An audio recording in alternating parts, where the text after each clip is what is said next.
Hey guys, got some NATO militaries and some super automatics to check out here. These are a ton of fun, and of course always growing harder and harder to get, causing them to go up in price. Funny enough, back in the day, some of us already know, but back in the day these were like $15, $20 knives tops. Kind of crappy quality, not really the best ideal for actually using. But more or less just novelty. Nowadays they're collector item because you can't really get a hold of them at least easily anymore. So they've definitely gone up in price since then. So your most symbolic traditional NATO military, I believe, is the jungle camo. You get different kinds of camo, as you can see here. Like this is kind of the jungle camo I'm used to seeing on this NATO military right here. And then you got ones like this where it's a little bit more brown instead of black. Stuff like that. So very beautiful. And then here is another iconic color, very traditional olive green. And then you get the versions, as you can notice, like here with the pins in them, the pin bolsters. Those are the ones that were like smuggled into the country. I don't remember the whole story behind those, but basically those are the ones that get smuggled into the country and then re-put together later, disassembled and then reassembled later for legality purposes. And then here are some with like the kind of bowl-shaped bolsters instead of the traditional wings on them for the finger guards. So pretty cool. Let's take a look at each one of them here. So all the ones I have, they work perfectly. I do have one more super automatic in my collection that doesn't work too well. I just won't include that in the video. Let's see. Stainless steel.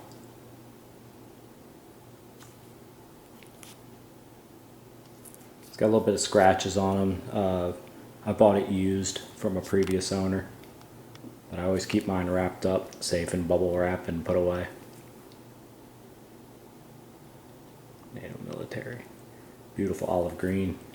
It's actually not the prettiest of colors, but it's very, like I said, it's very iconic for these little NATO military automatics.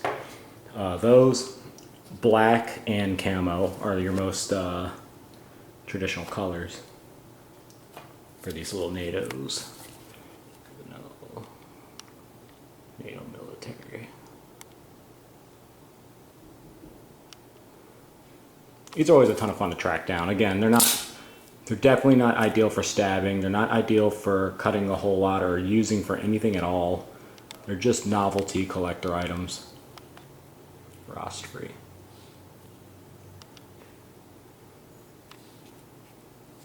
This is the one without the pins.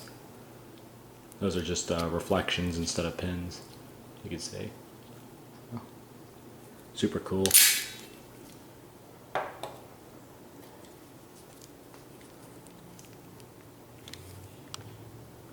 Military. Different style bolsters.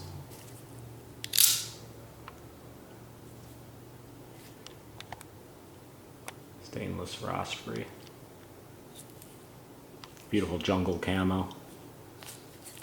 See if we can get some better coloration. Oh yeah, there you go. High definition colors. Beautiful little knives. This one says super automatic on it.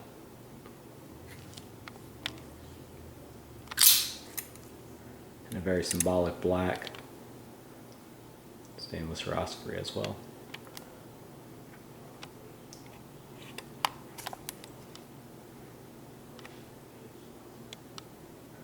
Very cool little knives. So, like I said, just always fun to track down. Just something to have in collections. Anybody who has a automatic knife collection should include one of these. So they were easier to get a hold of in catalogs and stuff like that back in the day, but now you just can't get them unless somebody's giving one of their old ones away. So I will show one more. So just as an Easter egg, as you notice now, here is one more that I did not include in a video. This was my very first out the front NATO or super automatic style that I've got. I found it at a local pawn shop and I was freaking out. The back handle, the back scales are a little loose. The screw doesn't really work on it anymore. It just kind of sits there. I could pull off the handle if I really wanted to, but obviously I don't. The spring is not very working well anymore, but it does still work. Let's see what it says on the blade. Stainless, rust free. So, and this was my very first super automatic. Like I said, I got from a pawn shop. It says super automatic if you could look closely, but the words faded off from being so old from the previous owner.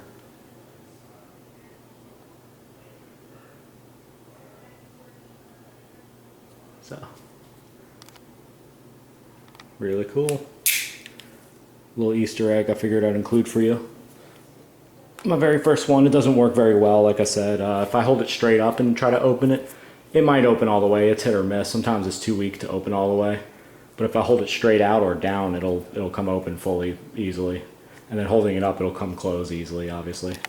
So, those are all of my NATOs and super automatics that I thought I would share with you guys.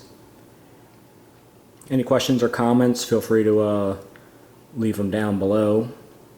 But otherwise, thank you so much for watching as always, and have a great day, guys.